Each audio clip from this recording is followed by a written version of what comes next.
This video is for my 6th and 7th grade teachers who were taught an older method of creating a class notebook.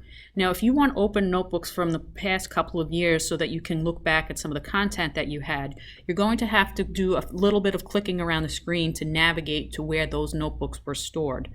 New notebooks are going to be stored much easier in OneDrive, which is where I'll show you.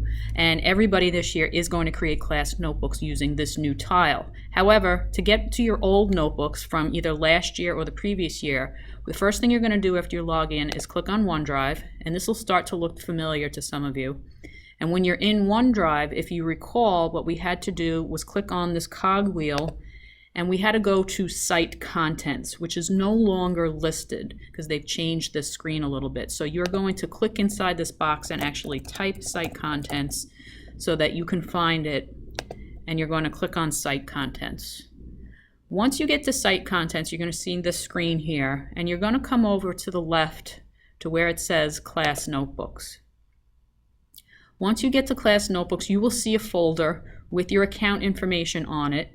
And when you click on your name, you're going to see any notebooks that you created using this old method.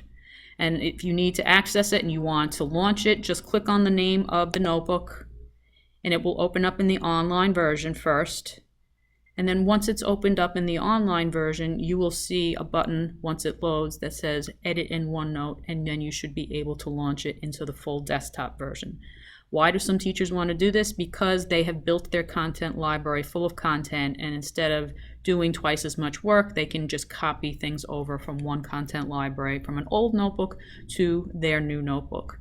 So you can see as this is loading here, there's this Edit in OneNote button, and this will allow me now to launch my notebook into the full desktop version. We click yes on anything here. And everything now should sync from Office 365, which is where your notebook is stored, to the full desktop version of OneNote. And that's really about it. Just make sure that everybody this year creates their class notebook using that new method. And the reason is because next year, when you want to refer back to your class notebooks that you created with this new tile, they're going to be so easy to find, because now, when you go into OneDrive, which is your storage area, automatically created is a class notebooks folder. And when you click on this, any notebooks you have created with the new method will be right there. We no longer have to go through this cogwheel, Site Contents, etc.